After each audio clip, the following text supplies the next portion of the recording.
Thank you all for coming.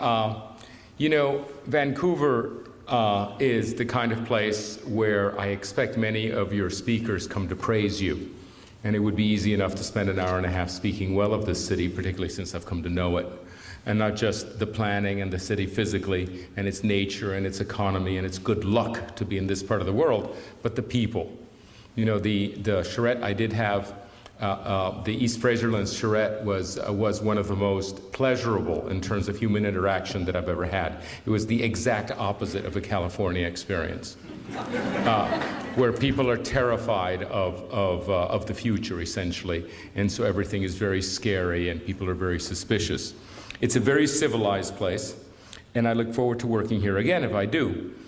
And it is a manifestation. I was just actually outside looking in and seeing that there were 4 or 5 chairs empty, just as 4 or 5 people showed up to finish a perfectly filled room. And I think that's one more manifestation of the perfection of the planning in this city, that you lay out this number of chairs and that they're perfectly filled and everybody's on time and quiet on the hour. This is the exact opposite of Miami. I love it. I completely love it. Now, I was speaking to Mr. Price and disappointed to actually find out that this isn't just students. I thought I was lecturing what my little schedule book said was Simon Fraser University, and I would say, praise the Lord, finally I can speak of theory instead of reality, which is sordid enough. The way I earn my living is engaging reality. But nevertheless, I did prepare an academic lecture, and that's what you're going to get. I hope that you agree with me that planning at the level of theory is one of the most interesting things that you can engage, and that the reason it's interesting is it's about yourself and your manifestation as humans in relation to nature. It's really the way we manifest ourselves in the world. And so here is this is a chance for an academic lecture, so you have to indulge me. As I was standing up here and I put up my little plan of Portland, one of you said, must every lecture begin with a plan of Portland? And this is our best shot in the United States, the plan of Portland. You probably know better than I do its history, its rise, its current tentative situation. But actually, there was one event that you should know about. I used to be a very popular lecturer in Portland because I would come in and, like you here, I would praise Portland, and they loved that. So I was invited 2 or 3 times, and I was shown around, of course, the delightful parts of Portland, and with the assumption that the delightful parts of Portland here in red were a result of the urban boundary. And I wanted to see the urban boundary. And at one point, I had some free time, and I said, I'm going to go see it. I actually want to go see what an urban boundary is. And I got in a car, and all by myself, I went to see it, what it was like. And I realized, and it felt like escaping the clutches of my handlers. You know, the people that were taking me from one great victory to another of planning. And as I went to the urban boundary, I realized that most of the growth that had happened in the first 20 years of the urban boundary, was suburban sprawl within the boundary. What I saw in here were housing subdivisions, strip shopping centers, shopping malls, and office parks, exactly as in other places. So between the 1920s and 30s neighborhoods, which in fact are the glory of Portland, and the growth of the 20 years, sprawl of the worst kind had happened. And I said, in fact, it was worse than some other places. I said, how could that be? And I realized that what had happened is that the environmentalists, the well-intentioned people, were so pleased at the security of the urban boundary that they were literally out here on guard, guarding the edge, and not scrutinizing and contesting what was happening inside. And so what happened is the developers had a free run, literally a free run, for 20 years to build whatever they wanted. And I actually gave a lecture to that effect, and when I did, I was never invited again. However, and I want to take some credit for this because they were shocked. This had not registered. They took it to heart, and what you're seeing now in the second 20 years of the urban boundary is an attempt to retrofit the very many mistakes of the first 20. Okay, so there's an earlier Portland that was really absolutely childlike in its belief that the urban boundary was all that it was about, and a much more sophisticated campaign which is going on now to fix it, to fix what's happening. So let me differentiate those two. But how did that happen? It happened because the environmentalists were specialized.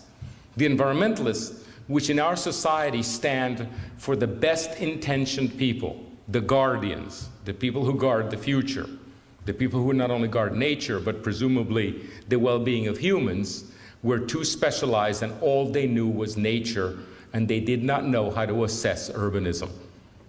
So long as the densities were high, things were fine. And what I want to speak to you today is how important it is for those of you who are environmentalists to not only become conversant with issues such as that density, in fact, is part of the solution, but a whole series of other things that behoove you to know. In other words, it is no longer enough to be an environmentalist that is an expert in nature. You must also become an expert in culture. Nature and culture must be continuous. Okay, you need to know about humans. Humans are a species. They are, in fact, endangered. You must have heard that in the newspaper. We are now the greatest and most recently endangered of species. So just extend your area of concern up the evolutionary scale, and let us study the human habitat and see what it is that the humans need. Because right now, they are going literally nuts. They're so ill-served by their environment that they're going crazy. And so crazy that there are places that will actually shut down growth, which is actually suicidal. I'm not going to speak of Canada, but I will speak, for example, of a city where I worked 3 months ago called Sunrise, Florida. And when the word came in that the elementary schools had dropped by 3,500 students in 1 year, they were pleased. Because they said, oh, great, growth is stopping. But what that meant is a place without youth is a place without a future. So here was a society in suicide mode. Good, fewer humans, that's better. Okay, obviously, that is a really sick situation. So what is it that we need to know? And by the way, this is all theoretical, but let me also place it another way. The environmental problems of the world, global warming, are a direct result of the lifestyle of the North American middle class. Okay? It's the North American middle class and how we live, how we consume land, how we drive around for the most elementary things, how we amuse ourselves by consuming, that is causing global warming. And we are exporting that to China and India. And that's what's going to do us in. So when you look at the new urbanists, of which I am one, and you say, well, these people, they're dealing neither with the poor nor with the rich, with the wonderful patrons that commission these magnificent buildings by the star architects. You know, we're merely dealing with the middle class. I would propose to you that we are at the very heart of the problem. It is the middle class that is causing the problems. The poor are consuming very little, even in these advanced countries. They're taking transit, they're living very tightly, they don't throw many things away. And the wealthy are still too few to make a difference in this world. It is the vast North American middle class that is causing the environmental problems, so we need to address this. Okay. It used to be, I used to show this slide, and I used to say, now that this has been essentially secured with a vast array of legislation, the Wetlands Legislation, the Endangered Species Legislation, a heroic generation was able to pass legislation to the extent that if you want to be an effective environmentalist, now you become a bureaucrat. You know, if you want to really administer and preserve that wetland, you join government to administer it, which means it's been stabilized. Essentially, it has been institutionalized. And I used to say 10 years ago, perhaps in that lecture in 1991, that I don't remember, but apparently I gave, I would say now is the time to look at this part of the environment, and environmentalists must cross from this to here. And I just said, let's do it, but I did not have a theoretical proposition that presented the human side to the environmentalists in a way that they could accept it. The proposition that I'm going to make is that there's a way to analyze nature that, if extended, can be used to analyze urbanism. And it's a tool called the transect. And it's a tool that some of you may know implicitly or explicitly, but it's fundamental to how environmentalists is conceived and administered. And it comes with the idea of habitat. In the 19th century, at the turn of the last century, 1900 or so, an American professor from the University of Wisconsin came up with the concept of habitat. And habitat was the notion that in certain geographical areas, the species, the animals, the flora, the fauna, the minerals, and the microclimate were symbiotic, that they actually needed each other. You know, that this bird needed that worm, and that worm needed that soil, and that soil needed that humidity, and that humidity created the tree that housed the bird, and it was symbiotic. This, which is so incredibly normal to us now, had to be conceptualized. The 19th century had no conception of habitat. If it survived, you could move it. You know, so they would take bamboo to England and braid fruit there, and kudzu to Texas, and Australian very thirsty trees to the Everglades, the Melaleucas, to drain the Everglades, and they generally made a huge mess of the world by shoving everything around. Because if it survived, how could it be? After all, the humans were moving around just fine. They forgot that actually when humans moved around a bit, they died of disease and so forth, or they caught malaria, or they froze to death. You know, that it wasn't so easy to move even humans. But this conception of habitat is fundamental to the administration of environmentalism. When a developer finds an endangered species, such as, for example, in Florida, the gopher tortoises, I mean, theoretically, if there are gopher tortoises, you can grab them, they don't move very fast, pull them out, throw them in a truck, and take them somewhere else and go ahead and develop the land, right? And you really can't, you just say, just don't kill them, don't eat them for lunch, they're quite edible. You know, and we're fine. Well, that's not the way it works. They have to stay there, they're happy there, they will thrive there. This was a conception. Then there was a second conception about habitat, which was called the transect. And it was discovered that habitats concatenated.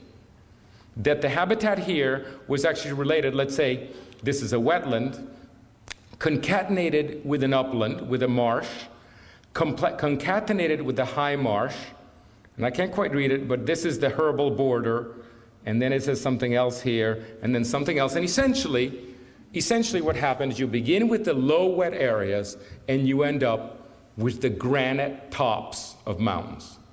And you get algae down here, and you get basically very, very little. What are the plants called that grow in rocks?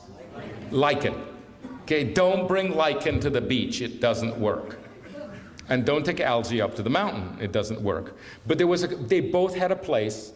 And so this concatenation of habitats, also called in its origins the valley section, was fundamental to environmentalists. So you get the habitat and you get the concatenation of habitats. This is a typical drawing right here of that period. Okay? Now, it wasn't invented by Gleason. It turns out it was discovered by von Humboldt, the great German explorer and botanist. And the first transect ever drawn, which is astonishing, was a cut from the Atlantic to the Pacific across Argentina and Chile, believe it or not. And here it is compressed, and here you get von Humboldt actually drawing in little bits of writing, not only what he finds on the surface, but what he finds underground and what he finds atmospherically.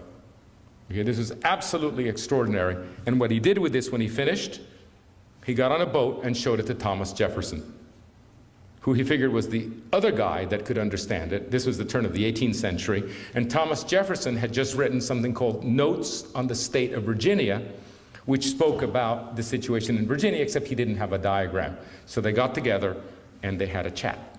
Quite interesting. It disappeared for 100 years. And then at the turn of about 1905, you get this very famous diagram. This is by a Scotsman called Geddes. And Geddes was a polymath. He knew everything about everything. He did the most amazing things. He was a developer. He did the plan for Bombay. He did the plan for Tel Aviv. And he came up with a drawing that was called the Valley Section that every planner knew.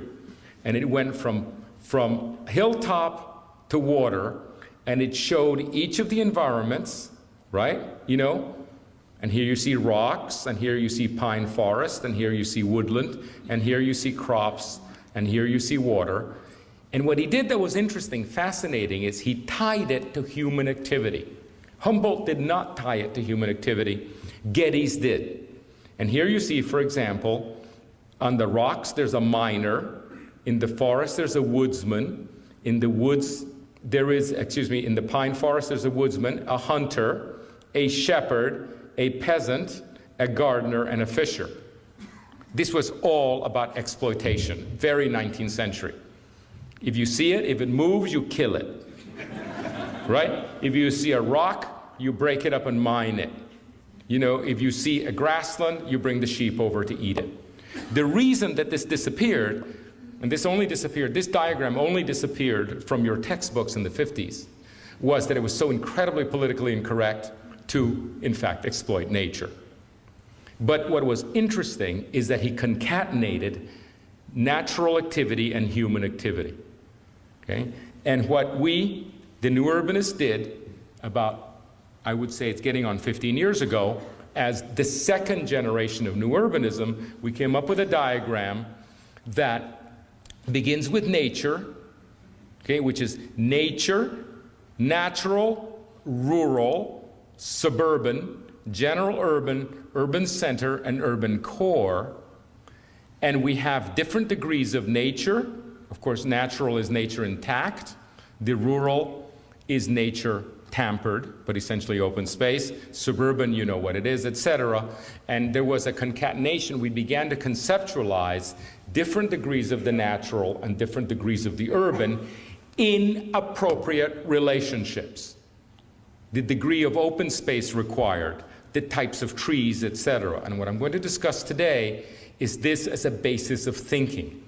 Because one of the things that is happening all over the United States, possibly all over Canada, certainly in Portland, is that the environmental assessment of the city is greening the city by naturalizing it. And what happened in Portland is this.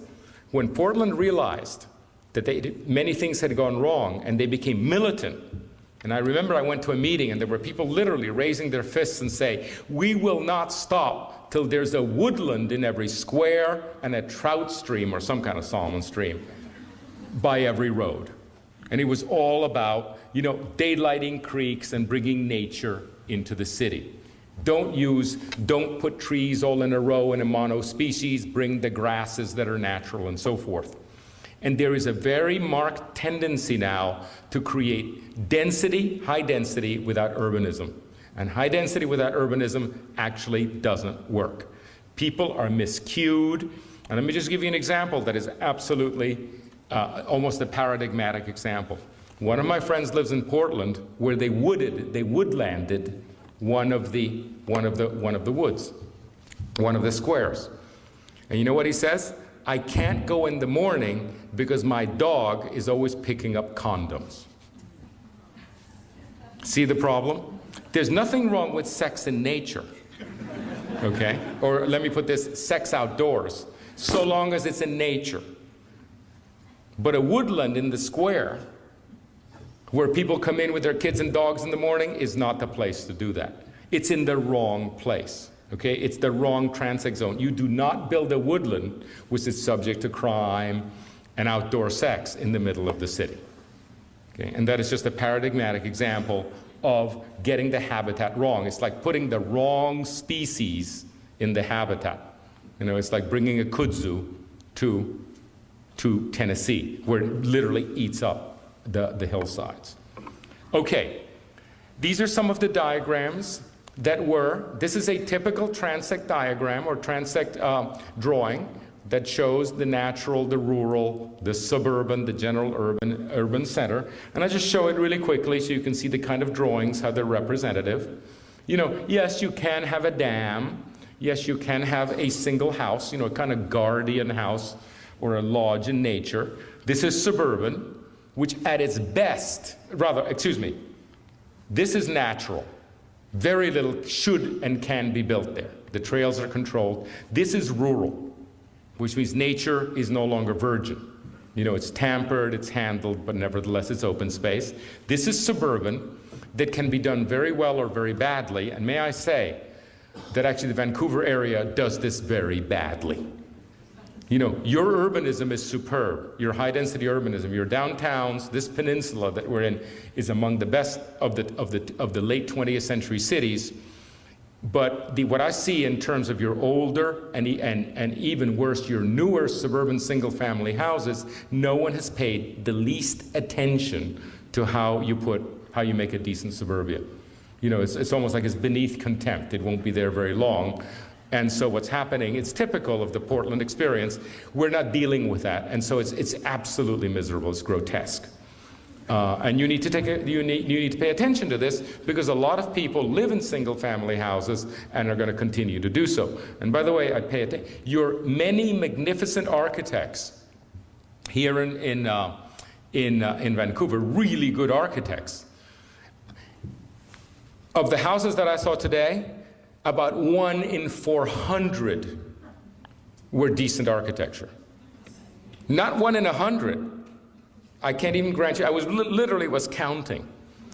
And the architects won't touch them. And they will touch them, sure, if they're commissioned with big budgets, you know, if everything's just right. Yeah, I'll do a house. That's not what you have to do. You have to go there and engage, understand the people, understand the middle class, understand the developers and their constraints, understand the limits of technology, understand the budgets, and address this single family house. It's disgraceful the way that the good architects of this region have simply let them go. It's one of the fewest ratios of good to bad architecture, one of the worst ratios of good to bad houses that I've ever seen.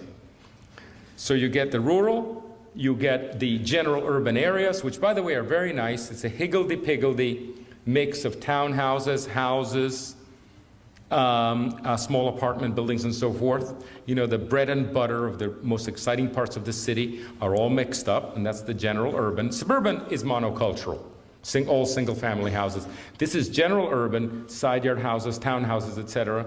And then there's the urban center, which are the high streets, the main streets with commercial, and then there's the urban core, which you're masters of.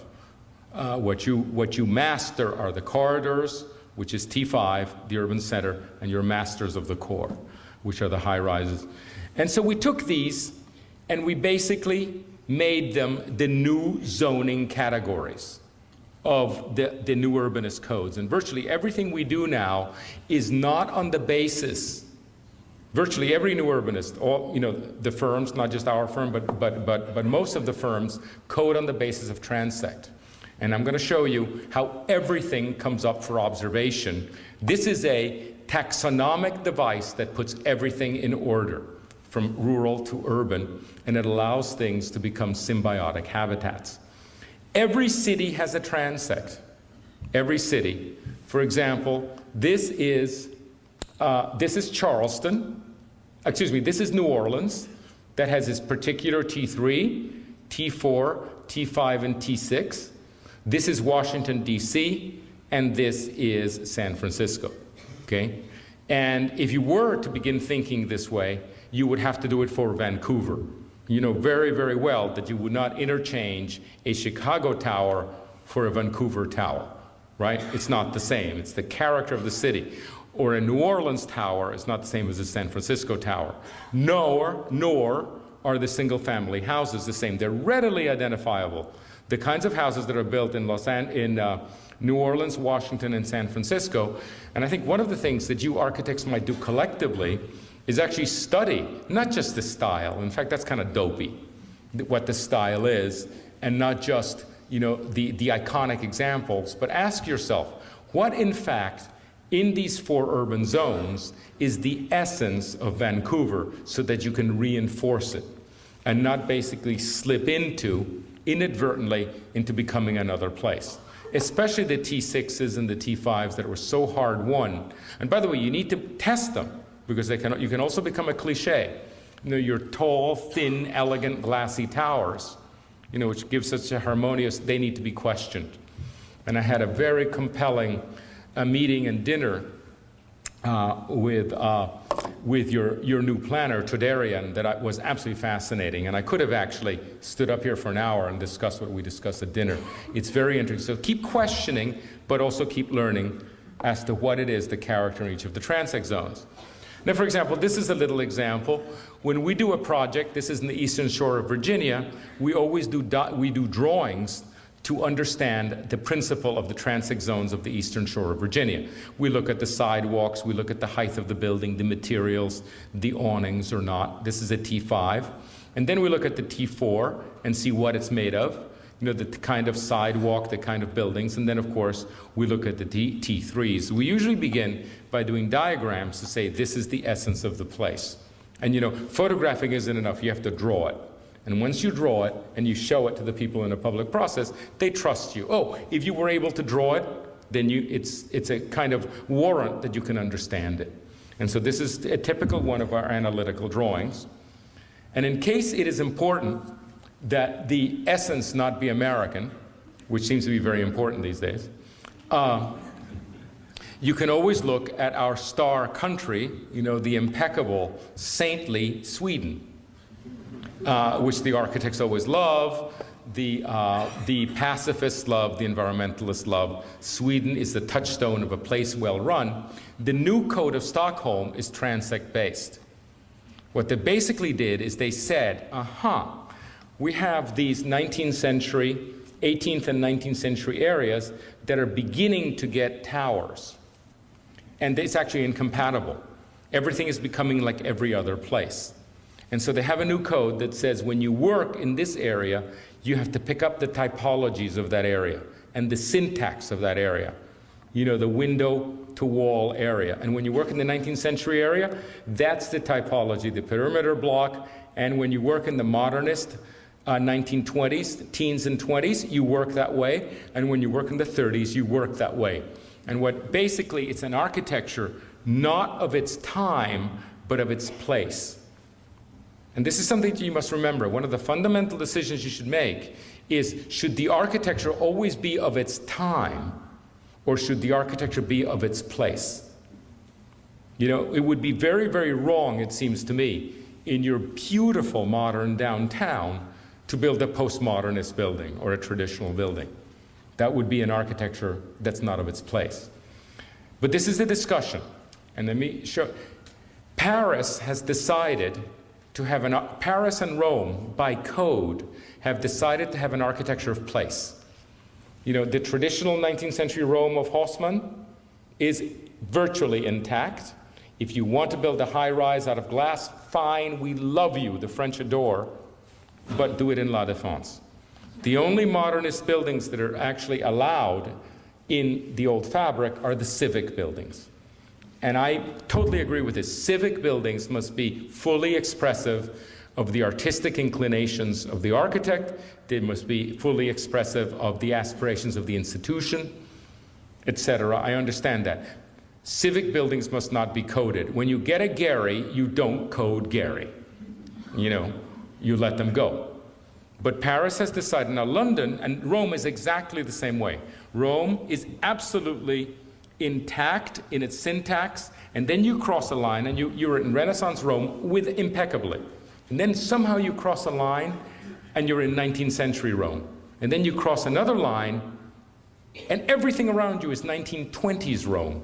And then you cross another street, and you enter a different world, which is 1950s Rome. And each one is entirely different, and the diversity is marvelous. The same thing here. So one of the things, now London, which is no mean city, It's a wonderful city, has decided the opposite. It has decided that all of its buildings everywhere would be of their time, not of their place. And that's why London permits high rises in its most delicate urban fabric, right there in the city of London, the most delicate. So those of you who are making fundamental theoretical decisions about your city should actually visit both cities and see what you decide. Stockholm, interestingly, tried an architecture of its time and now has gone back to an architecture of its place. Okay? And I'm not deciding for you. I just think that you should know that there are implications to this, and you should see it in the deepest possible way. Now, about the transect. The transect is not just some aberration either of the new urbanists or of the United States or of Western. These are 4 images taken from a 100-foot-long scroll, which is one of the famous Chinese scrolls. It is in the museum at Taipei. I just took 2 clips. I couldn't show you the 100. And what it is, you begin out here in the countryside, you enter the rural area, you go to the suburbs, and then you enter basically, it's from the rural, or rather from the natural to the rural, all the way to the urban, in the Chinese manner. They do it differently. Like, for example, the Chinese seem to always build walls at the edge, and the lower density is inside. You always get a building at the edge. Sometimes the density is high, but there's no such thing as a front setback. And I've confirmed that generally in Asia, there's no front setback. There's always a wall there. What you do inside gets denser, but there's always a wall. What this scroll was, it was a code. It was a code for the pre-literate population, and it shows beautifully over 100 feet how you actually create an urban to rural transect. So there you have confirmation. Now let's talk about codes. You are here in Canada, you are of the British tradition in which planning is actually negotiated. The developer comes in, there's an elite bureaucracy that discusses with the developer what is to be done. That is very different from the American system. The American system is based on codes. We have rules, okay? And if you follow the rules, you can go ahead and build without further discussion. You only have to come discuss when you want a variance. If you don't like the rules, then by all means you have to come in and discuss and get voted upon. But it is not an empirical system, it is a rational system based on laws. They're surprisingly different traditions. They each have advantages and disadvantages. The advantage of the American system is that it's much more efficient. You really can't be held up if you follow the code. The disadvantage is that it's extremely rigid, and you have to do it the way you are, and it takes a lot of creativity away. So that's the system. The disadvantage of the Anglo-Canadian system with all the negotiations is that if in fact you have an elite bureaucracy, and I believe your planners in Vancouver here for 3 generations have been absolute elite. The present one and the 2 past ones, which is the main reason you have a really marvelous city, and a certain amount of courage from your elected officials, obviously. That's a prerequisite also. But that negotiation also works very well. It just happens to be fantastically inefficient, which is one of the reasons you have a housing shortage and such hideously expensive housing. Because it's just amazing. There's no way to accelerate it. And so there's really a housing deficiency, which is what drives prices up. Now, you can get beautiful Vancouver with very expensive housing, or you can get hideous Houston, with very, very cheap housing. It's amazing what you get in Houston. Those are 2 systems. I suggest that you blend them a bit. I suggest that you keep your bureaucracies elite, but that your bureaucracies, instead of just writing, by the way, just today I was handed 3 papers, and I meant to bring them, to hold them up for you so you recognize them, beautiful reports, which are entirely dependent on being persuasive. They have to persuade you to do it. They can't just tell you what to do. They explain everything very courteously. And that's very nice. It's a very humane system. It just happens to be inefficient. Anyway, it's one of the things you should know about. In America, we write codes. And so we have this system. We have 27,000 planning departments in the United States ready to administer any code you put in front of them. And so now the codes that they've had are perfectly horrible codes that have created suburban sprawl, but the planners are perfectly willing, so long as they don't lose their jobs, if you switch the books, if you take away this hideous code and put in a new code, no problem, smart growth or new urbanism will emerge. They're happy to do it. Just don't make it harder and don't make them decide anything, because that risks them. They hate discretion. As soon as an American planner gets discretion, they're risking their job. Now, what is it that needs to be coded? Literally everything.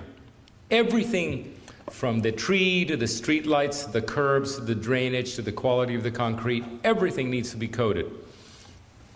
And one of the things you find, you may have noticed, is that a lot of the specialists, that planning is now specialized, you don't have the old generalists. This is a book, this is a drawing from Raymond Unwin's book.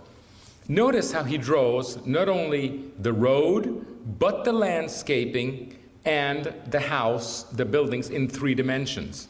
That was what people were like, what the planners were like in the 19th century. They were all generalists.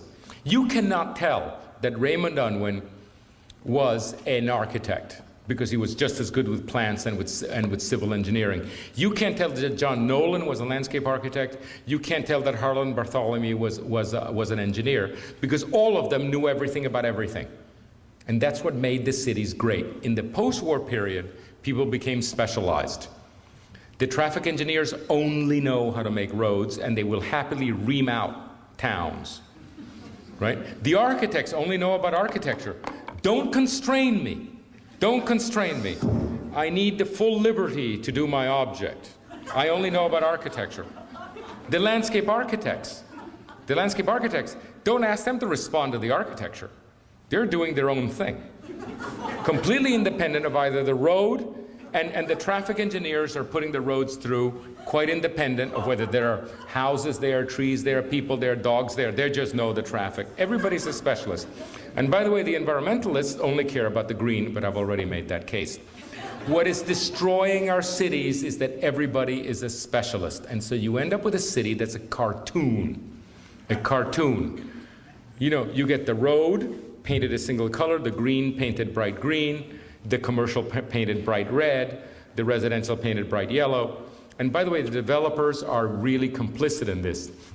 When a developer, let's say, and this is more America than here, because you've had 3 generations of planners teaching developers to do complex buildings, but in America, they say, don't talk to me, I only do townhouses. You know, I only do mansions. I only do shopping centers. I only do shopping malls. I only do office parks. I only do one thing. Don't confuse me. And so the American planners have this terrible difficulty of having to assemble, you know, half a dozen to a dozen separate developers to do a mixed-use building or a mixed-use project. Here, your developers have learned very well that you can actually do them all. But that is a situation in which that's the problem with specialization. These people don't like each other particularly. The civil engineers are not liked by anybody. The developers don't like the environmentalists. The architects hate the landscape architects because they're always bothering their buildings, everybody. And it's terrible to put them in a room because they have contempt for each other. So how do we do it? This is how I do it. I go to the landscape architect and I say, look, I don't want you to give me one landscape plan. I want you, or landscape standards. Give me 6 landscape standards. Give me 6. I would like to first give me the mixture of trees and shrubs and ground cover and composition that is the most rural. Then give me one which is the most urban. And by the way, the most urban could very well not have any trees at all. There's such a thing as a sidewalk without trees. You know, there is, and they're perfectly fine. And it's called Rome, by the way. So don't laugh. Okay? There's such a thing as a sidewalk, and then there is, between them, there's 5 settings. And the same thing goes for an architect. For example, I tell an architect, I said, okay, in T6, which is the most urban, don't articulate so much. We want a very, very smooth spatial definition. But the more you get rural, where you're buffered by more and more plants and trees, you can articulate more. There's less discipline. You know, houses are the architect's favorite things because they can do whatever they want because they're buffered from the next house. If you put two houses designed two avant-garde houses by architects right next to each other, they destroy each other. They look ridiculous. So the landscape is always a buffer. So one of the things you might say is, in the most rural, permit any material, permit any degree of articulation. In the most urban, where you have to live 4 or 5 or 6 architects of the block, you really have to be more disciplined and harmonious. Basically, what a code does that's based on the transect, it says everybody, okay, everybody, go home and come back with 6 settings. No one ever writes one standard. You know, one of the most ridiculous things that I see is you go to a public works manual in the United States and it says sidewalk, 5 feet. You're supposed to build a city with a 5-foot sidewalk, you know, all the way from a shopping street to a rural path with a 5-foot concrete sidewalk. How can you do that? You completely desiccate urbanism. You make it stupid. You remove its vocabulary. So in the interest of sidewalks, you can say, well, in T6, there, you know, I like commercial sidewalks that are 20 feet wide. You know, when you have really big stores, 20 feet feels really good with cafes. And then when you get to the suburban, frankly, a well-done suburban area may not even need a sidewalk. I've been able to observe that a really good rural road, people walk down the middle of the street. You see? And so why have one standard? You need all the standards. And I'm not going to go through a drill in which I show you how important it is to have all of these standards and to have them in order. Like, don't give me a berm at the base of a high-rise, okay? Because you miscue everybody and they think they live in the suburbs. And this is, I'm not making this up, and then they hate the noise of street life. There are high-rises in Florida in which the condo commandos come down and shut up everybody at 8 o'clock because they think they're living in a country in a 30-story building. Because when they come out, there's a little brick path with berms. They're totally miscued. They don't understand they're living downtown. You know, they should come down right on something like Madison Avenue where they know what they're buying into, which is street life. This is typical of the kind of diagrams we do, which incorporate the width of the sidewalk, the building, and you can see how the sidewalk begins wiggling, eventually disappears, how the landscape becomes curled, and so forth. And we used to do this very well. Let me show you an example. Okay, this is entering Washington, D.C. in the post-war period, basically Connecticut Avenue when you go in. You have a beautiful parkway in which you're absolutely in the country. A parkway is a glorious thing, as long as it's a 1930s parkway when the landscape architects, okay? So you're definitely in the country, and then you begin entering, and that's what you get next. This, by the way, is one of the streets that ends up in the White House. Okay, so that's C2, which is the equivalent of T2 rural. Notice what happens. Everything begins changing, the houses begin appearing, the sidewalks get wider, the intersection spacing. See? Same street. Now, modern traffic engineering never allows the thoroughfare to change its character. You know, if it's a collector, by all means, it has to remain a constant section, and it'll ream through everything. It'll run exactly the same way, whether it's running through the landscape, through the open road, through the open landscape where cars can speed, and it hits a town, and out it blows everything out. You know, trees go, buildings die, commerce dies, no parking is allowed, etc. That's patently ridiculous. Every arterial, every collector needs to have different characters as it enters different urbanisms, because if not, they all become mutually destructive. And you see it right here. I'm just going to go backwards. This is the same street. And beautifully done. And I have half a dozen sets of slides like these. This just happens to be the shortest set. These are the things that a code might engage. Okay, everything from the degree of mixed use to the separation of the buildings to the building materials, even, look at this down here, domestic animals and livestock. You know, chickens in condominiums are not the same thing as chickens in single-family houses, right? By the way, cats in the countryside, you might actually question what they do to the local birds. We're not inured, you know, cats kill birds. So don't put them near endangered species because they don't know the difference, actually, particularly. They'll kill that gopher tortoise just as happily as any other tortoise. So you have to be careful about things. This is a very long list of things, and it includes absolutely everything that comes up for observation. Even and you can even, and I'll show you many of the things, just a sampling of everything, which is the discipline of urbanism, okay, from here to there. And by the way, degree of mixed use. This, of course, would be astonishing to an American. But in a modern code, everything has mixed use, even the single-family house. The single-family house can still rent a room. You can still run a kind of business there, so long as you limit it. Let me give you the example of renting a room. In T2 and T3, you can indeed rent a room. Here in T4, you can have up to a bed and breakfast inn, you can have a bed and breakfast inn up to 8 people that only serves breakfast. Why not more? Because it overloads the parking, upsets the neighbors. In T5, you can have a hotel up to 250 rooms, and in T6, you can have a convention center. You see how everything is intensified depending on the transect zone? That's not the way modern codes work. Right now, the codes are either you can do lodging or not. It's an on-off switch. It's either commercial or not commercial. It's either hotel or not hotel, right? It's either a single-family house or, by God, if you rent a room, that's illegal, and don't try to have a business because we'll bust you. It's like, you know, planning hasn't caught up with the fact that the internet has created the home business again.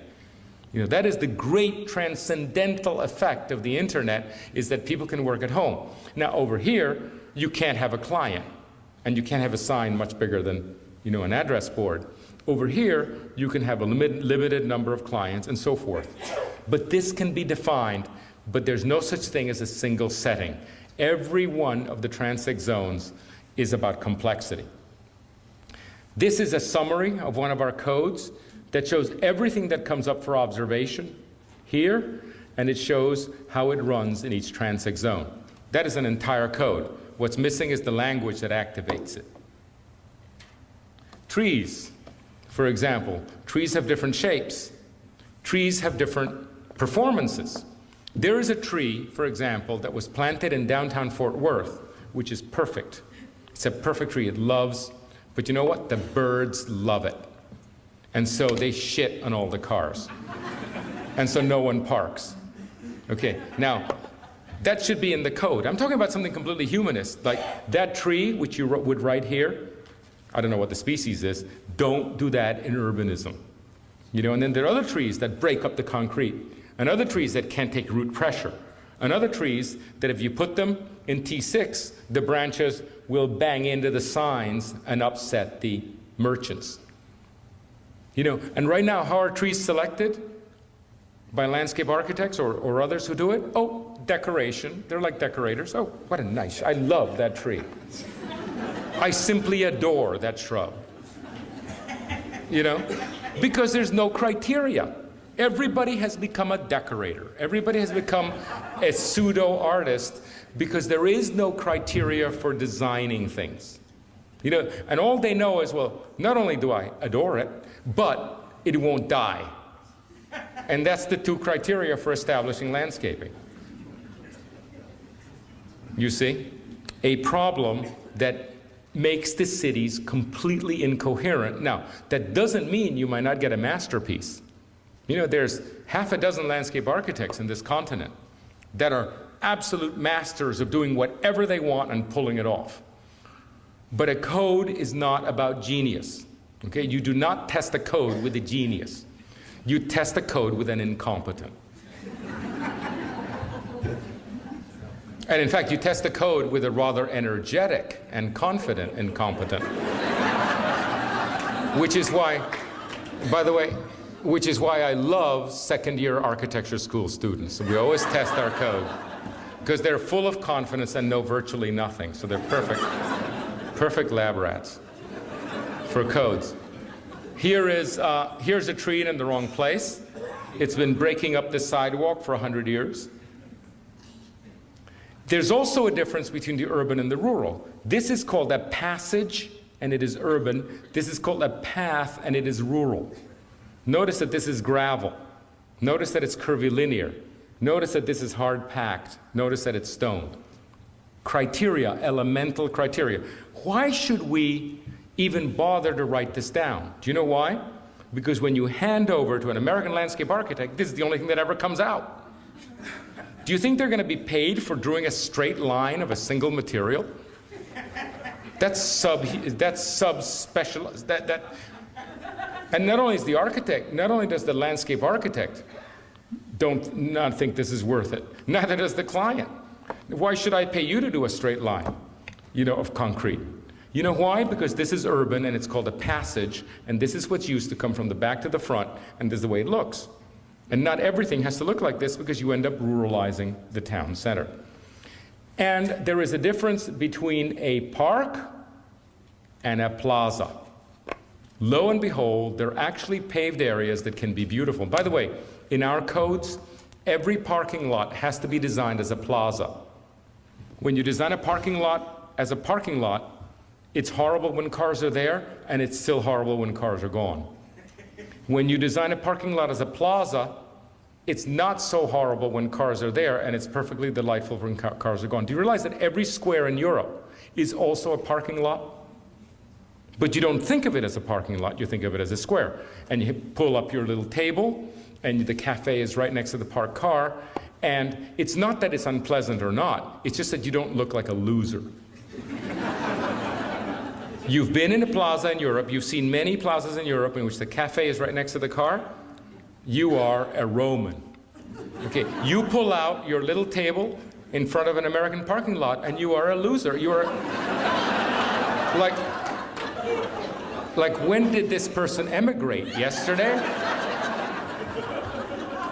And it's the same stuff. We're talking about pavement, we're talking about car, we're talking about table, we're talking about human. The same ingredients conceptualized differently. Because people don't make that distinction, some notion of that should be in the code. Lights. I've actually seen landscape architects, or rather public processes, in which people come up and say, now what light shall we have? And then somebody comes up with a clipping that says, oh, I love these. And then somebody says, I hate these. And somebody says, well, we need dark sky. So you're sitting there, the planner is sitting there, and you get the dark sky contingent that wants to look at the stars. And then you get the young kids who say, hey man, if there's no nightlife, I'm blowing this town. I'm not staying if there isn't nightlife. I'm driving to Chicago. And nightlife is bright lights. Because that's when you hunt for genetic material, is at night. Right? Perfectly biological analysis. So what's a planner? Do you really think that I'm going to stand up here as a planner and say you're wrong? You are wrong. Everything has to be dark sky, right? We need to look at the stars. We don't want to confuse the migrating birds. No. What planner can do that? I mean, you might as well shoot yourself in the head. In North America, no one is wrong. Everybody is right, because happiness is self-defined. It's one of the glories of our democracy. Happiness is self-defined, and what the planner cannot be somebody who bans. They can't be a moralist. They have to be an allocator. Now I used to ban things, and it was a horrible life. Half the audience hated me. Now I become an allocator, and I say, sir, you're really right. It's delightful to see the stars at light, and sir, it's really important to have a nightlife. I'm with you. I'm a nightlife person. I really don't like the start. No, you say, let us find out where we can do this and where we can do that. And that will be where the shops are, and that will be where the wide sidewalks are, and that will be where the sound ordinance says you can make noise till 11. And those who buy into that area know very well that they've bought into street life. And over here, we'll write a noise ordinance that says everybody to bed at 8 o'clock. And that's how we allocate this single bulb light, and only at the corners. And now, you know what happens? Because this is made on an aesthetic basis, what you get is kitsch.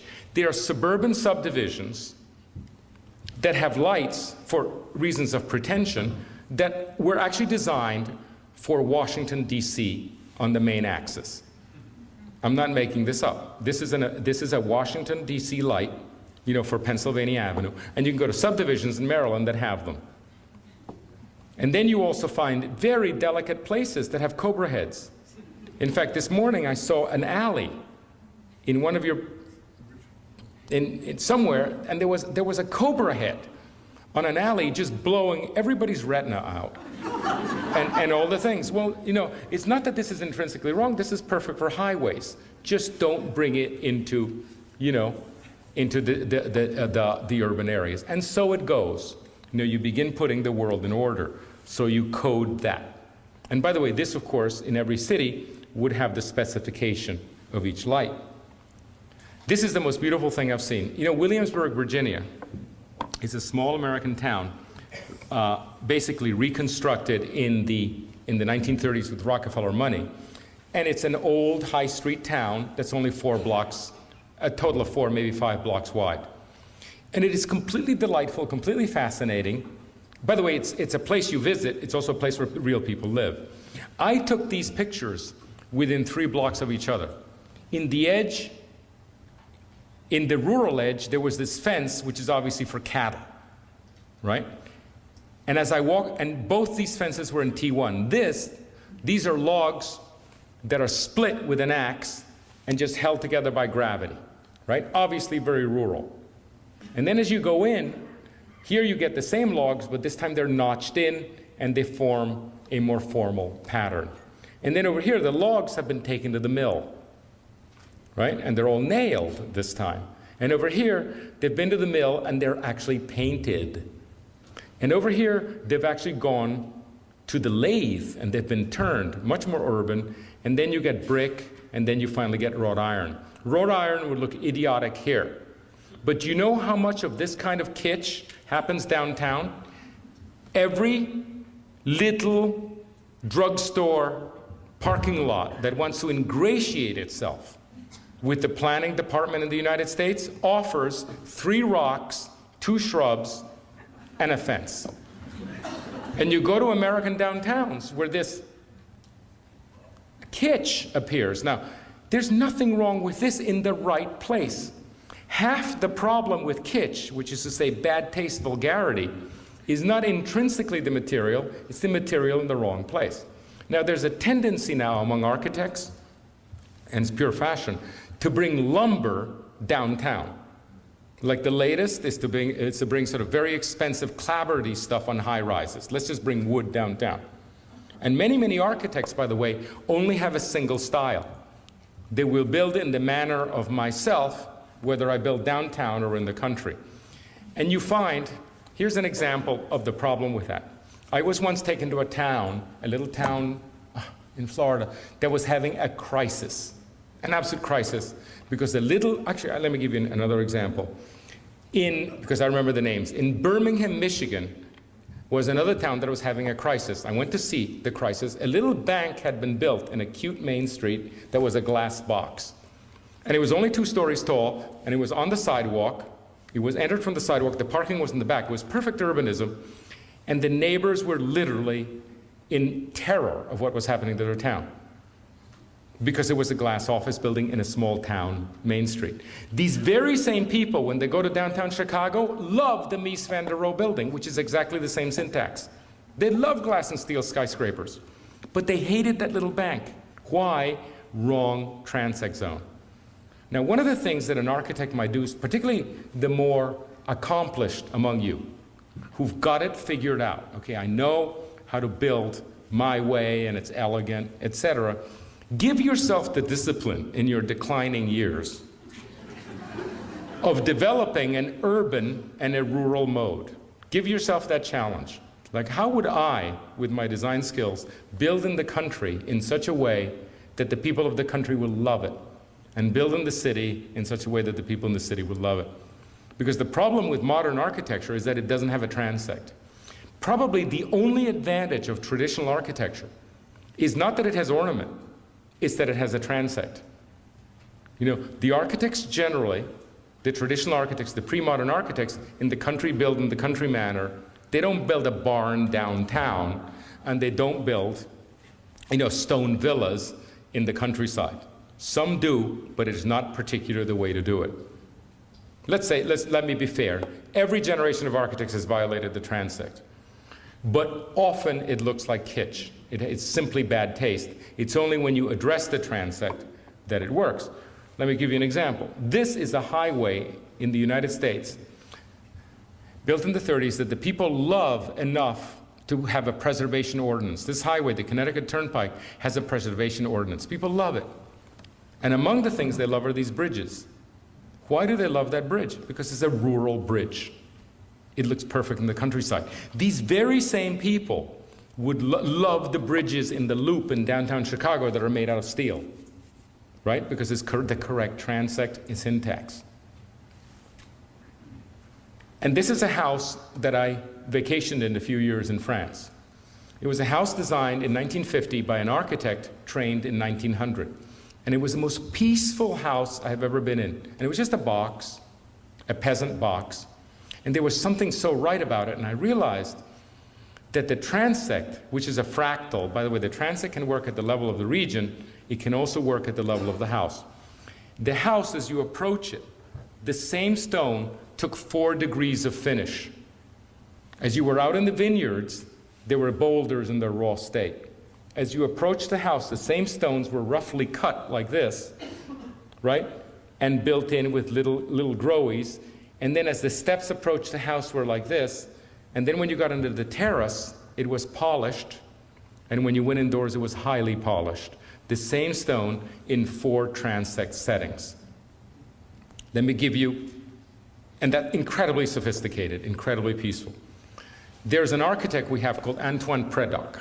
You must know him, he's one of the famous ones. He was asked to do the town hall and he became famous building in the desert. He's a great desert architect, wonderful guy.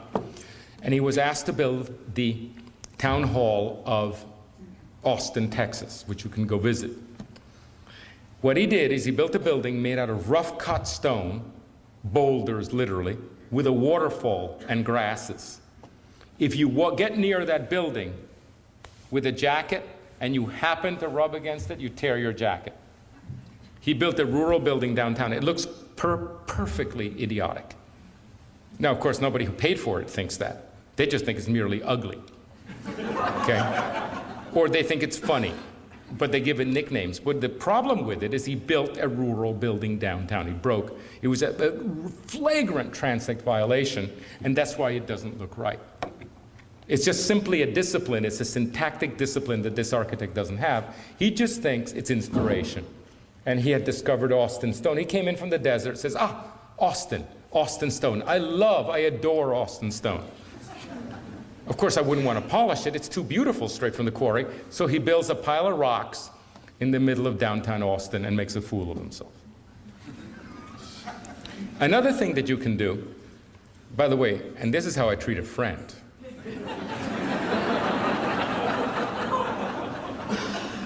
Another thing that actually is quite interesting, many architects have built houses that were built once and represent a huge amount of time investment. It's almost unethical for an architect to spend as much time as they do in a single house that's built only once when the world is starved for design.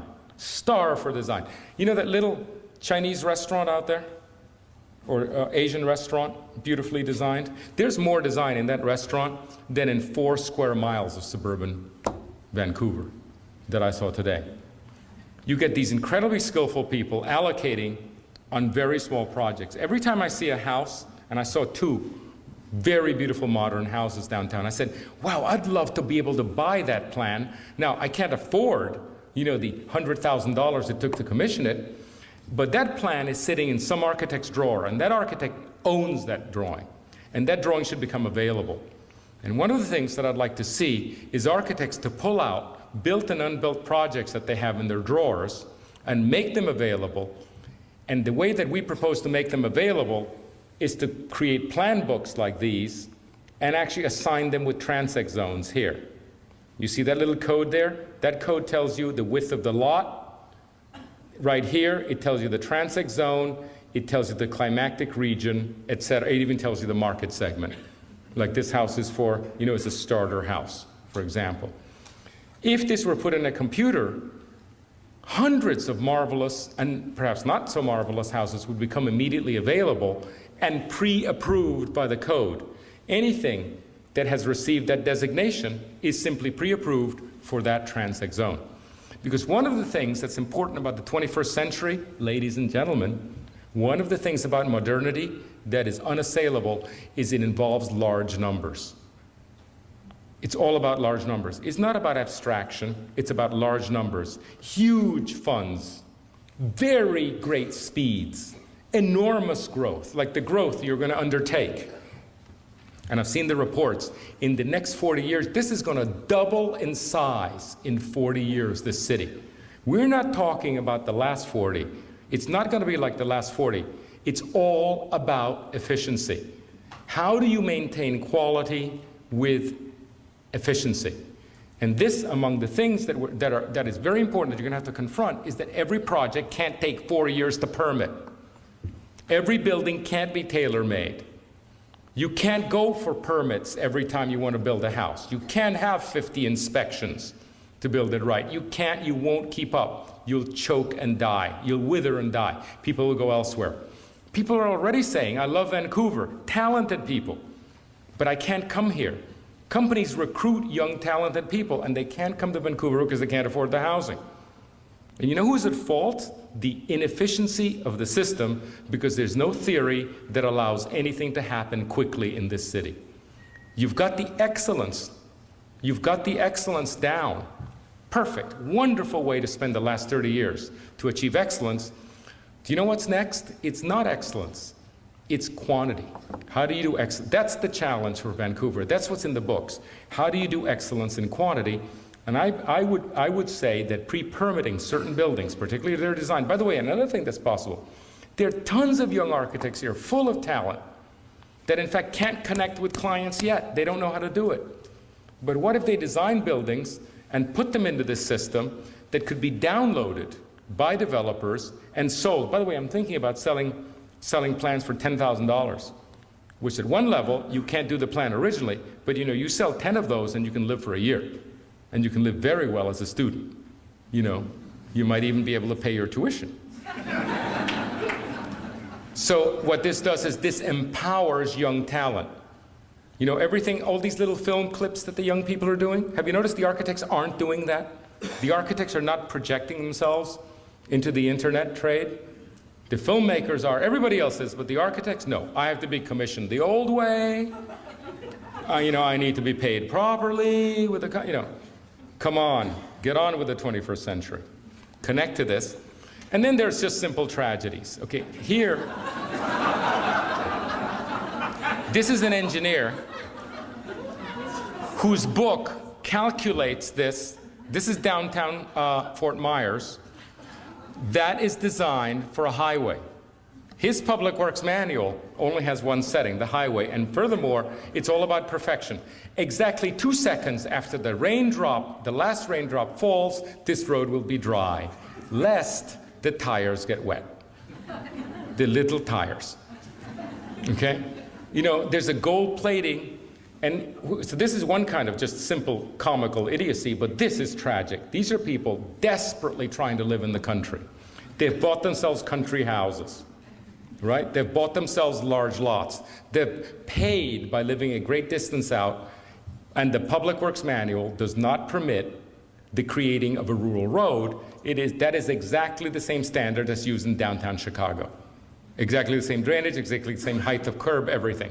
One setting destroys the possibility of living in the country. And I see that all the time. No one is allowed to build a rural road anymore. You can only build urban streets. And they're very unecological when everything is taken and shuttled down straight to the river without being cleaned. But the fundamental extension of what I'm saying is this. This is a traditional city with the grid, urban, walkable, extremely desirable Alexandria, Virginia. Over here is Tyson's Corner, famously as dense as Washington. Tyson's Corner has more offices than Washington. It was the first of the edge cities. You can go to Tyson's Corner and you'll find no one walking, despite the density. It is the epitome, it is the poster child of density without urbanism. Why? Because the rules are written in such a way that everything is suburbanized. You can only cover 45% lot coverage. Insidious things, the way a parking lot is designed, in a slope, you know, the minimum slopes, force the parking lots to be away from each other. You can't slope a parking lot slightly, although you can slope a parking garage, but you can't slope a parking lot to that extent. So you have to build a horizontal parking lot, and the next one, when the hill comes down, has to be moved down with a big swath of green in between. So you get these incredibly rural areas, everything buffered, beautifully administered code. This, after all, is Virginia, you know, really beautiful, you know, the most beautiful state, etc. We're going to have parkways everywhere. We're going to have enough cars. And you end up with this suburban mess in which everybody drives there, despite the fact that it has the same density. This is not a matter of taste. This is of fundamental importance. People will not live in density willingly unless they have the compensation of urbanism. A garden apartment is to be consigned to an inferior lifestyle. Listen, there are lots of people that willingly live in density and give up their yards. But in exchange for what? In exchange for street life. But to live in an apartment in the middle of the woods, why would you give up your yard? All right, to live in a garden apartment. Just remember this statement because it's a bumper sticker. You cannot have a townhouse without a town. Okay? And that is exactly what's being built all over the suburbs. Lots of townhouses with little postage yards and a parking lot in front instead of an active main street. The transect, a code based on the transect would eliminate that because you can't build a townhouse unless it's keyed to a frontage, which is urban, which would then be attached to a place that is a walkable mixed-use destination. So you get street life. This is a beautiful thing. This is Washington, D.C. This is actually called Washington Avenue. This is a four-laner, an urban four-laner, a rural four-laner in Rock Creek Park. Isn't that beautiful? The rules are different. Here, the speed is different, the lane width is different, the parking, the swales, the recovery zone, everything is different here from there. That does not occur in the standards. If you have a four-lane collector, it's the same section all the way through. Thereby, what you do is you destroy the country and you destroy the city. One of the things that the code can do is, for example, you can easily write a code that says, in an area of this size, let's say that this says minimum 4 units to the acre, minimum 6 units to the acre, okay? And everybody has to be on a street, etc. This is what you get. There's no way you can call for a town unless you get a bureaucrat, an administrator saying, twisting the arm of the developer and say, I want a corner store, I want townhouses, I want everything. How do you administer the making of a town? You write a code that says no area can have fewer, no pedestrian shed, this is about a pedestrian shed, can have fewer than 3 transect zones. The density has to be triaged into 3, and you have 3 transect zones. The minute you do that, then you get this. You see, there's a transect zone here that is the big lot that takes care of the countryside, while the developer still makes some money. Essentially, nature is preserved. And then you get the single-family houses that form the bulk of the town, and then you get the T3, which are the townhouses, and then you get the T5, which is mandatory retail. So you take these rules, and like a Chinese cook, and everything is pre-cut. Have you noticed that Chinese food is real fast? Right? They'll just throw it in. Well, there are only 7 ingredients in the kitchen. And they're all pre-cut, so they get a wok, and they throw it in. That is exactly what you need to do in the 21st century. You need to have extremely sophisticated transect zones. Complex, excellent setbacks, totally environmental, but prefabricated so that when the time comes to quickly do a project, you don't have to spend 4 years administering it. You can say, look, I want 4 transect zones here. Boom, it happens immediately if the rules are properly written. It's really all about Chinese food, you know, future planning. That's the model. Suburbia is this. Now, this is something, there's a mistaken belief here that urbanism is all about density and suburban sprawl is all about low density, right? People believe that in Canada. People believe that all over. Not so. It's not about density or not. You can have very high density that is still suburban sprawl where people have to drive everywhere. And there's no society and there's no defined public space. You can also have places made virtually entirely out of single-family houses that are completely urban. And don't tell me you can't because Canada is full of delightful towns that are principally single-family houses. One of my favorites is Niagara-on-the-Lake. Have you ever seen Niagara-on-the-Lake? An absolute masterpiece of urbanism, of mixed use, of walkability. It's all single-family houses except for the high street. So it's not about the density. It isn't just about the urbanism, it's about the entire set of ingredients that make things urban or not. Here's an example. These are very similar programs. This is suburban sprawl. Suburban sprawl is the houses and the shops that feed them, that supply them, but you can't walk from one to the other. Regardless of the proximity, you can't walk from the closest house to the closest shop, even though that's a 1-minute walk. Everybody has to get in a car, go out to the collector, take up capacity, find the shop, and create yet another patch of asphalt, of which there are 4 for every car in the suburb. By the way, the cars are nice. Don't attack the cars. They're nice. They're super. They only become negative because of the asphalt they stupidly create and the trips that they're stupidly made to take. The cars are wonderful, exactly like in the TV ads. Short little trips in beautiful European plazas, or long-distance trips in the landscape. If any TV ad actually showed how a car is actually used in Canada, nobody would ever buy a car. Because it would be just to be in traffic and in miserable parking lots. The new urbanists adore cars. It is a mistake. It is mistaken. What we want to do, we want to allow, to give not to ban them. We always provide parking. In America, we're not punitive. You can't just say, you shall not have a car, or a car, let alone a car. You shall not have a parking place. That's ridiculous. We provide all the parking places necessary, but we allow the option of walking. Okay? And that's why it is so easy to swallow. That is what's so market-oriented. Why would you want to drive to that very short destination when you can walk, and the walk is interesting, safe, and rewarding at the end? Right? Why would you not take transit when you can walk to it? Why would you take a car and then park and do an intramodal change to take transit? You have to walk to transit.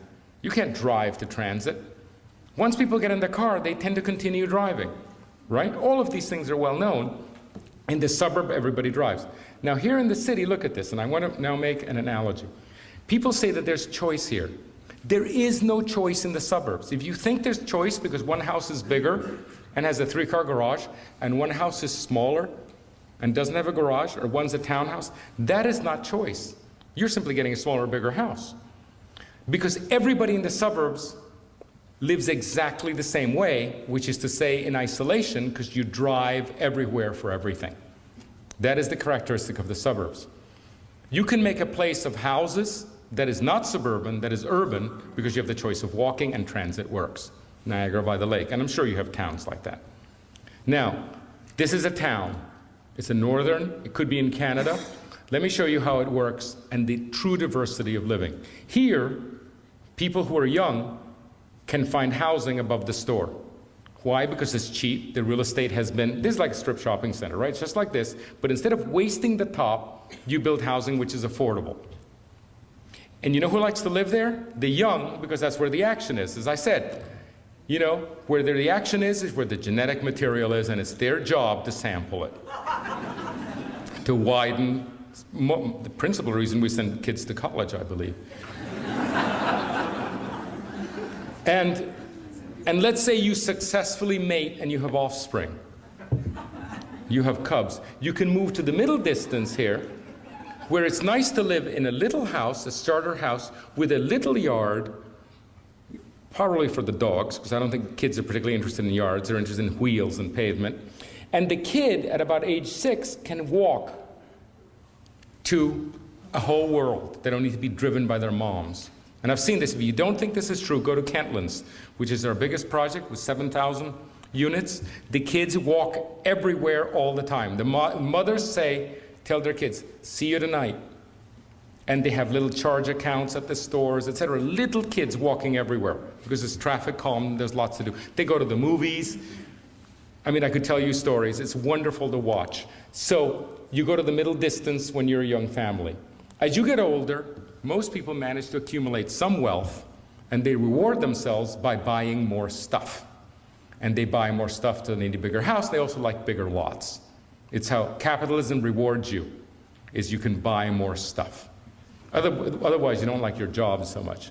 It's much easier life in communism where you only pretend to work.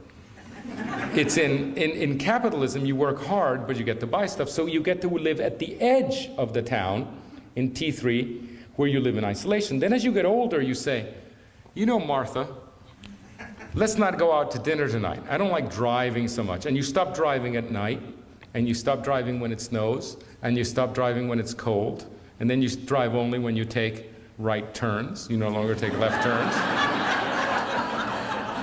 Okay?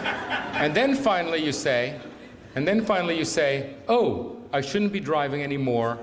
Let us leave our house. And then what you do is you go to the retirement community, where you live for incredibly high cost in a little room and go to the cafeteria, just like when you were a teenager, and a little bus 3 times a week takes you to the mall. What we do with our seniors is we infantilize them. Now, there were no retirement communities that existed prior to 1950. You know why? Because what happened is people would sell their houses and they would come downtown, and they could actually, where they could totter around to their daily needs, because people can walk a lot longer than they can drive. So here you see the ebb and flow of life. When you're young, you're downtown, there's housing for you. As you get older, you go to the edge, you get bigger lots, and then finally, as you get older again, you come back.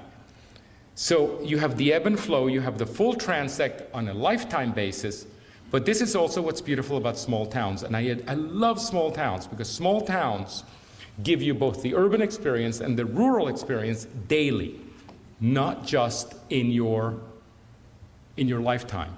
It's not just, and as I already met at least one person that when he was young, did his job and was in downtown Vancouver, and then as he got kids, he got himself a house. You know, he's following the transect of the lifetime. But I prefer small town living, where I love to go to the main street, and then I love to go to the country within a 5 to 10 minute walk. And I now want to make one proposition that is totally shocking to environmentalists. Where does the theory come from that urbanism has to be contiguous? That the city simply grows by accretion like a stain? Whatever happened to the Garden City idea, so strong that at some point the city stops and then you establish new settlements, right? So that there are strong edges and that people don't get quite so far from nature. You know, there's somehow a proposition. It used to be, I grew up in my schooling was about cities that were finite, that you stopped them and then you founded new cities. That's Leo Creer's theory, that's Ebenezer Howard's theory, that's Eliel Saarinen's theory.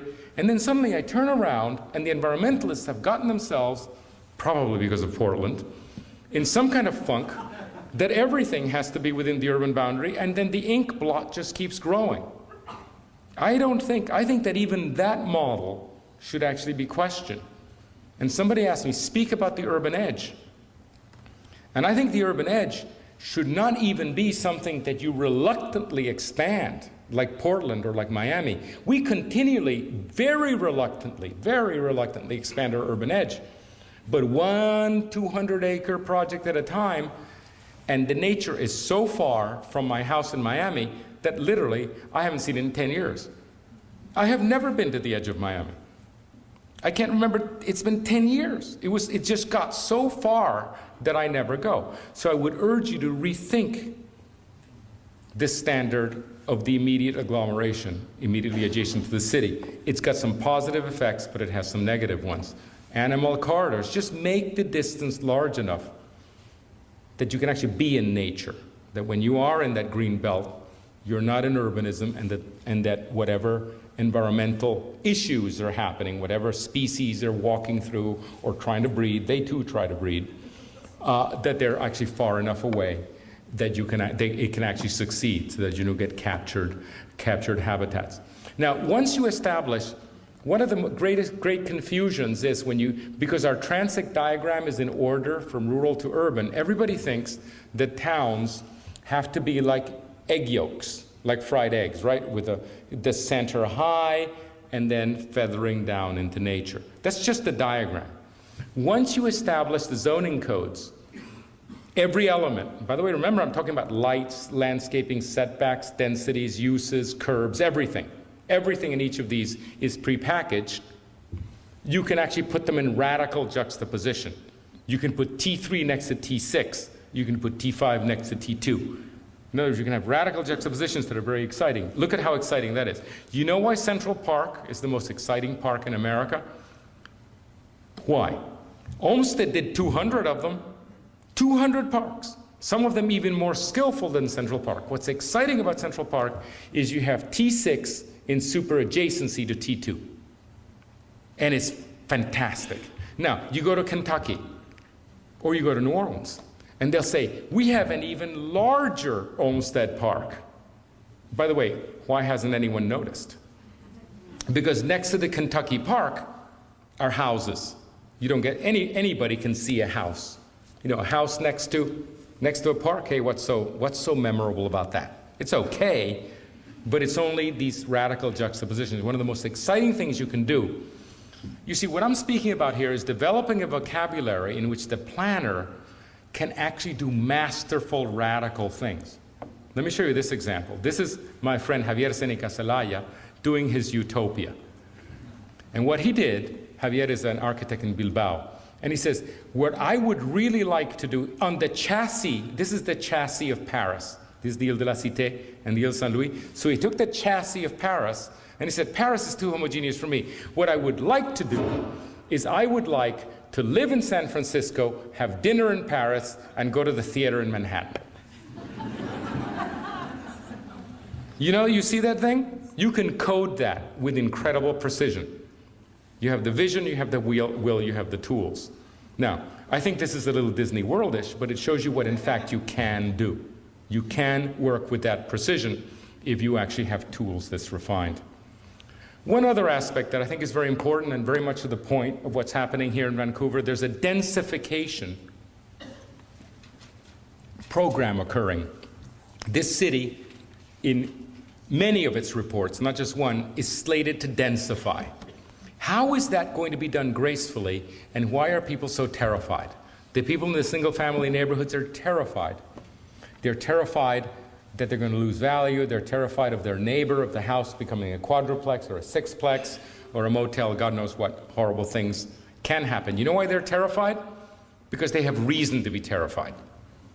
Because we've had 30 years of people, of codes that are too imprecise, and government that cannot be trusted, allowing incompatible buildings to occur in single-family neighborhoods. And eventually, that becomes hardwired in the society, and people hate change. By the way, people before the 1950s loved change. Change, great.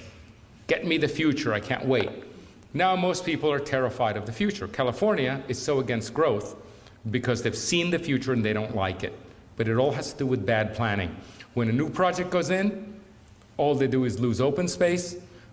It just creates more traffic. What's in it for them? I just get more traffic and I lose the view. So what's in it for me? Nothing is exchange. It's a downward trade. And yet, every city, and let's talk about the most environmental city in North America. You know what it is? Manhattan. Manhattan, which is highly paved over. It is, if you do what's called an ecological footprint in Manhattan, it's a disaster. The heat sink, the pavement, too few trees, all the sewage that goes out. But let me tell you, Manhattan is an environmental saint, because those people in Manhattan live in small units, they all walk and they all take transit. And that is, in fact, what is creating global warming. There is a belief put forth by the LEED system that it's all about buildings. It's all about green buildings. Between 1/3 and 2/3 of the carbon loading is from traffic.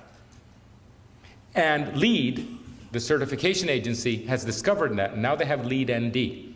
LEED ND is the new standard. 46 of the points are about pedestrianism.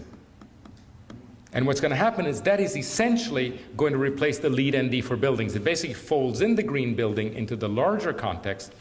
Because you know, if you put a perfectly green building, you know what the most ridiculous thing that finally set this off? The new urbanists started making fun of LEED when we said, you did a green Walmart. Perfect. Perfect. How environmental. You know, with people driving there for a 35-mile market radius. Why don't you go ahead and do a green drive-through McDonald's? Just go ahead, go for it. Or that green environmental building for that famous, I think it's called the Chesapeake Bay Foundation, which was built very, very green out in the edge of nature. And every single employee that half of which used to be able to walk and bicycle when it was downtown Washington, everybody has to drive. You see, there's this huge hole that is happening. It's not just about the buildings, it's how you get there. It's about the urbanism. And what you're going to be seeing is LEED, the LEED standards, and LEED ND is already out. It's been beta tested. I believe there are 80 or 800 projects. I think 80 projects being tested. It's about urban, how many? 200. 240 projects being tested. Now, among the things that are important about urbanism is to move successionally. Now, what's that? In nature, there's succession. Here's grass, shrub, young forest, even-age forest, and old-growth forest, which is called the climax forest. This is perfectly analogous in urbanism.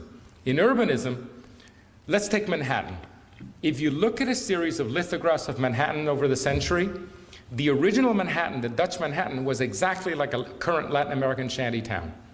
Mud huts, bad drainage, pigs on the street, the whole thing, you know? Urinals dumping, you know?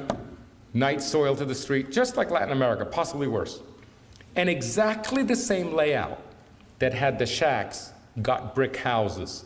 And the brick houses got 5-story apartment buildings that then became 20-story stone apartment buildings that then became 40-story skyscrapers that then became the World Trade Center at 100 stories on exactly the same chassis. Urbanism has an ability to grow and densify and mature just like nature. But suburbia does not. When you look at suburbia, when you look at a strip shopping center, do you think that can densify? It's either doing well or dead. Do you think a suburban subdivision ever wants to move on to the next? Do you think they look forward to becoming denser? No, everybody's terrified. Suburbia is conceived to stasis. It's like getting an insect and putting it in plexiglass. Everything about it is to prevent it changing, including, by the way, the Homeowners Association codes.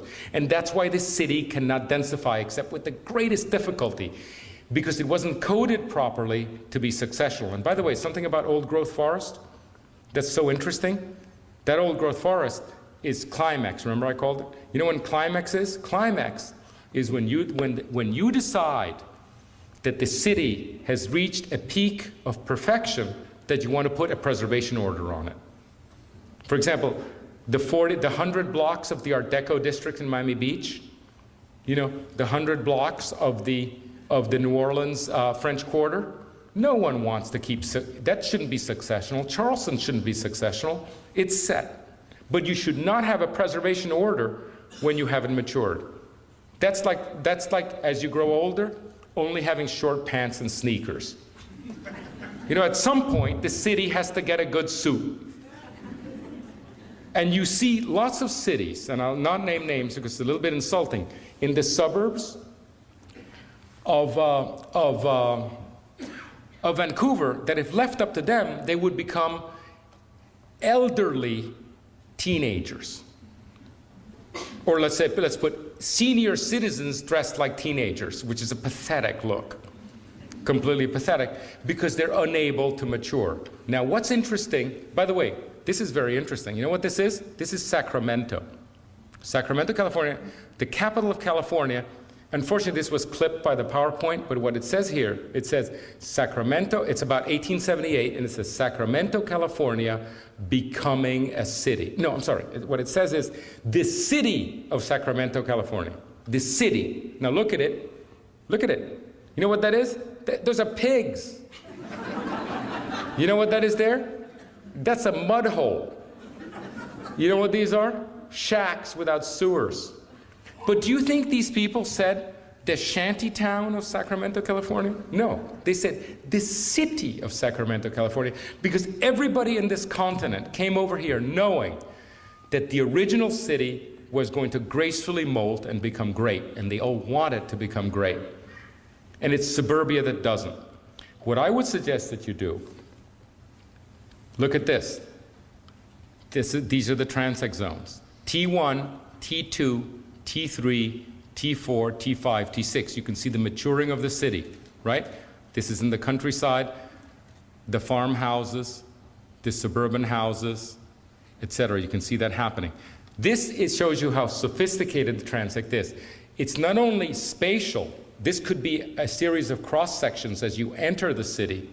It could also be the same place over time. You can be damn sure that this place here at one point looked like that.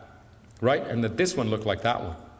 This city was able to mature. It's the weirdest thing in the world that somehow a city like Vancouver, which is half single-family houses, is somehow thinking that it's going to remain into the 21st century single-family houses.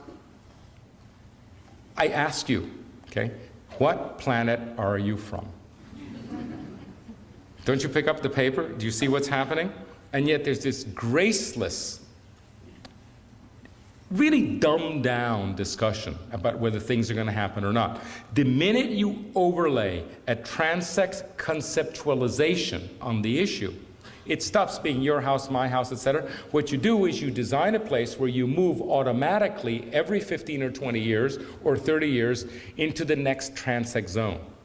So T5, when we write a code, we have a line that says this: every 15 years, each transect zone moves automatically up to the next transect zone unless in public hearing the citizens decide not to. So we set up an armature that actually gradually matures unless you have an intelligent discussion that says, you know what, we want to not become, this time around, the next transect zone. What doesn't work is when you discuss only one thing at a time, like, shall we have a garage apartment in the back, right? Or shall we allow in less parking? You cannot design it one city. You cannot decide it one issue at a time. You have to decide it comprehensively. Is this neighborhood or this transect zone going to become the next one? And what does that involve? And, you know, at the beginning, people say, no, I don't want to change.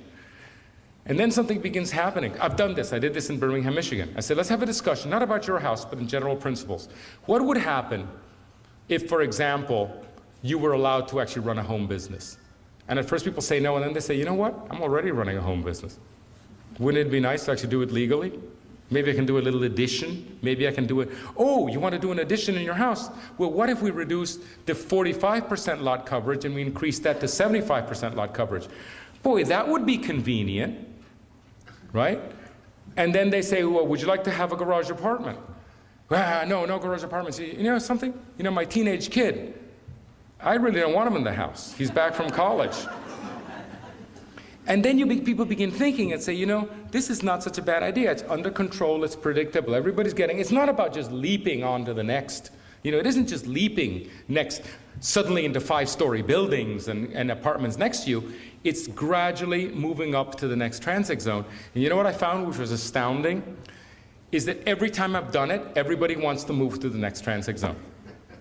Because most cities are ready for evolution. It's just that there's no concept that allows it to happen except in a kind of destructive way. And that's what the transect can do. The transect can also, by the way, remember I said the transect was fractal, that the same concept works at the scale of the building. As you enter the building, the materials go from rural to urban. It also works at the scale of the region.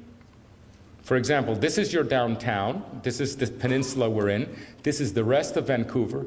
These are your cities. These are your rural towns. You know how they're made? You know how you make them? Each of these consists of different ratios of different transect zones. So with 6 transect zones, properly calibrated to your climate and your culture and your environment and so forth, you can create the world.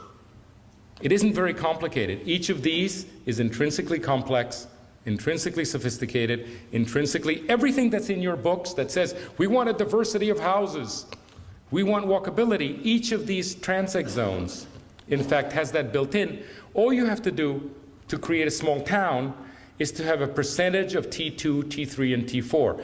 To create a village, let's say hamlet, to create a town, you have different percentages of these 4. To create a downtown, you have these. To create a TOD, what's a TOD? A TOD is half a mile of T5 and T6. That's what it is. You don't have to write a whole book. There's such a British inheritance. Every time you want to do something, you write a beautiful document. You know, what about writing 3 paragraphs of code, you know, of rules that will actually make it happen? You should try it somewhere. The other thing that happens, which is very interesting, is this idea that people are off-grid. You know, that people have green roofs, that people are going to have wind turbines. You know, wind turbines don't work in high-rises. It's pathetic. You know, you can't even, you know, if you have a wind turbine in a high-rise, you can't even light the buttons on the elevator with what you generate. So why bother the birds and create that whir that doesn't let people sleep? Wind turbines are not about T6, they're about T3. Composting. Okay, great, we must all compost. Well, are you going to do it in your bathtub or your balcony? Obviously you don't compost anything. You know, berms, this, you know, the glass, etc.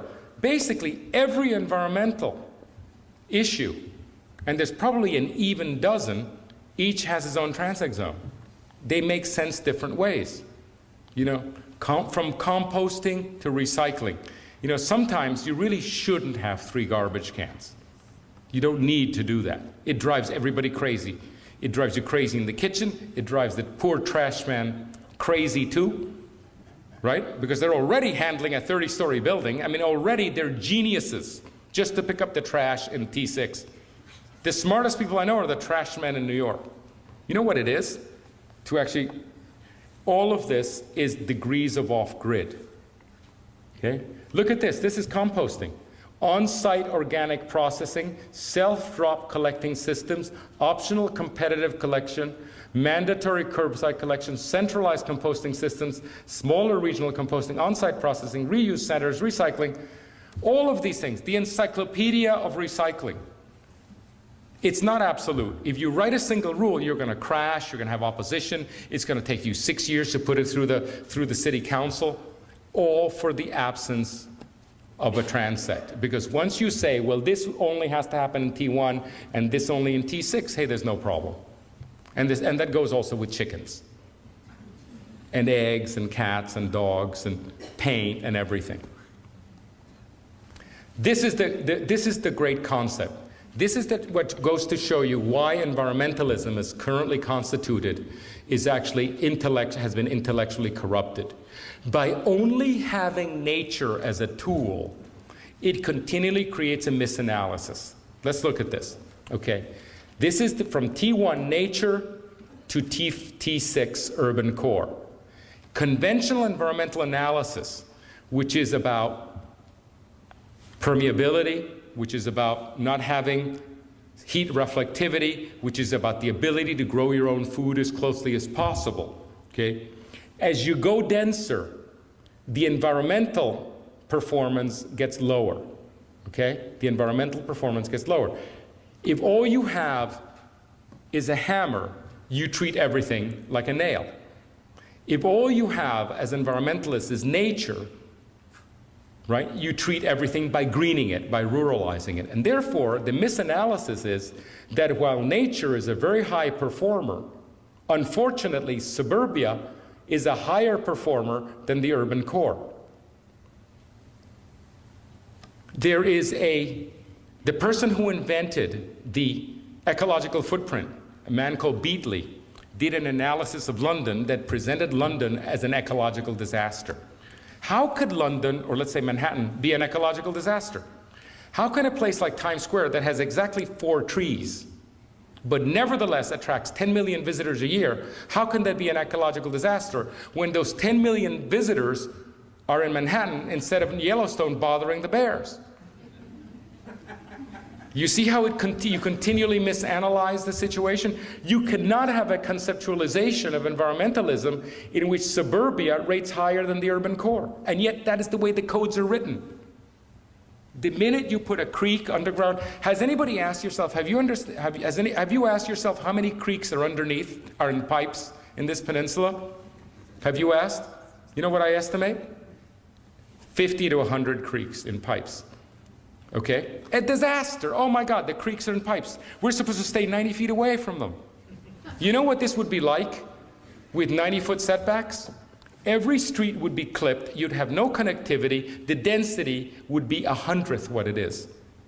100th. Because what allows this to be dense is the high degree of connectivity of the grid that allows this many humans to live happily in one place, willingly. The people who live in this peninsula are doing so willingly. They're not constrained by the urban boundary. They love living here because it's urbanism. The minute you follow conventional environmental rules based only on nature, you can't build this anymore. I don't think you should consider any rule that does not permit you to build this peninsula again. It's as if you were lobotomized. That should be the check. When somebody writes a rule, you say, yes. What's the name of this peninsula? Where we are? What is it? Does it have a name? Anyway, where we are. I want to get intimate with it. I want to learn its first name. This peninsula of high density, marvelous stuff, has got to be legal. What I find all over North America, I repeat this, is that people are inadvertently preventing the future building of a place like this. Because every creek, you have to stay 90 feet away from every creek. Well, you know what that does? That immediately creates a suburbia because you minimize the crossings, which means you get collectors, which means the traffic immediately chokes on itself, which means the density has to be low. It doesn't work. Now, here is the correct analysis. If, let us say, that we consider the currency to be complexity, let's say complexity, diversity. Diversity is the great word. We want ecological diversity, we want social diversity, okay? Ecological diversity as a single currency diminishes as you go urban. Now, social diversity goes up as you go urban, right? There's no social diversity in the country. There's very little in suburbia. There's a great deal of social diversity at the core. This is where people of all types and all persuasions and all genders, all 6 genders and everything seem to be happy. Okay?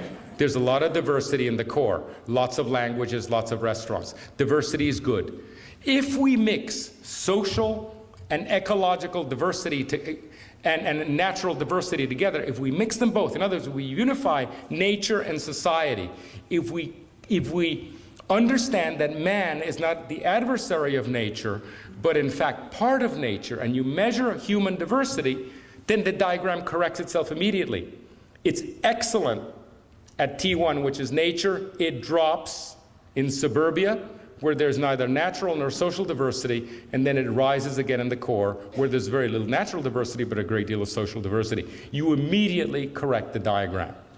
You see? So the philosophy, which is bankrupt, the philosophy of nature-based environmentalism, which is bankrupt, and ultimately can never succeed because it includes human, every human is a problem. If you start analyzing the ecological impact of a human, you have to kill babies. Okay, I'm sorry, because even a Manhattanite creates 7.5 tons of carbon a year. By the way, a suburbanite creates 23 tons of carbon. So you can't do that. You cannot ever be doing that. Humans have to be within nature. Now, here you have, and if you think, whoa, that's been solved, there's another problem. You can't go around saying that houses are immoral. You see this thing? Oh yeah, we love nature, we love T6, now let's ban all the houses. You can't stay in office and you won't hold your job. What you need to do, this is the point. Here you say, you know, Manhattanites, T6 is, you don't have to do green buildings downtown. You don't have to do a green roof. People who live in urbanity are doing their job simply by walking and taking transit and living compactly. Okay, they're doing their job. Don't punish their buildings with additional stuff. However, the people living in the suburbs in those houses, they're a disaster. They're driving everywhere, occupying a lot of land. This is where you apply the green standards. This is where you say, you know, these buildings, they have to be LEED Platinum. Because you guys are a disaster. And this is where you shove up the center so that eventually what you do is you create a situation in which all of it performs environmentally, which means that humans then have a choice. Remember, in a democracy, you have a choice. You can live in T6, you can live in T3, so long as it's a very green building, and you can also live in the countryside. And you see, so by applying environmentalism and composting and recycling and bicycling, all mandatory in the T3 suburbanites, you stabilize and you give people the choice. And that is, in fact, where environmentalism is going to have to end up. I want to show you this, because in the end, this is the last slide. This is Manhattan before the skyscraper. Isn't that amazing? Somebody reconstructed it. Do you know how many creeks were in Manhattan? 2,700 creeks in pipes. 2,700 creeks. You say, oh my God, why don't we just daylight them, shall we? Well, not only is it physically impossible, I think a lot of people would say, no, no, no, no, no, no. No, we love Manhattan, it's good. We don't want to daylight the streets in Charleston. We don't want to daylight the streets in downtown Vancouver. Do you know why? Because the loss of nature was compensated by something of equal value. People willingly lose open space so long as they get towns, villages, and city. What they can't stand is losing open space and get suburban sprawl. People will fight, not just for environmental, they will fight for a potato field if the loss is if it's going to become a shopping center. Because everything is a downward trade unless it is a village, a town, or a city. And you know how we know that? Because we know it instinctively. We know that there's something wrong with a strip shopping center, with a housing subdivision, with an office park, with an industrial park. We know there's something wrong, so we'd just rather have that potato field. And one of the things that has been damaging environmentalism is that we're beginning to invent false endangered species and false wetlands, simply to do whatever we can to prevent that shopping center from happening. We don't have to do that. You don't have to mangle science. You know, you don't have to come up with false wetland delineations. Just write a code that says, yes, we're willing to lose that so long as it is an even or upward trade. We will lose an open field so long as it's a walkable, pedestrian, compact village. But we certainly don't want to lose 1 square inch of dirt if it's going to be a piece of suburban sprawl. And it's right here in front of you. No one would restore, and it's not just a cost. You wouldn't restore Niagara-on-the-Lake to nature. You wouldn't. No one would do that. Not a single person would say, let's demolish it and get back the woods. Because Niagara-on-the-Lake, which is, I think, the most beautiful town in Canada, at least they say so, is because Niagara-on-the-Lake was a very distinct upward trade. Okay, so that's my last slide. I think that I don't know how much of this is new or how much of this you find sort of obnoxious. I hope that, above all, you find it stimulating and a way of thinking about things that will clarify your way in the future. Thank you very much.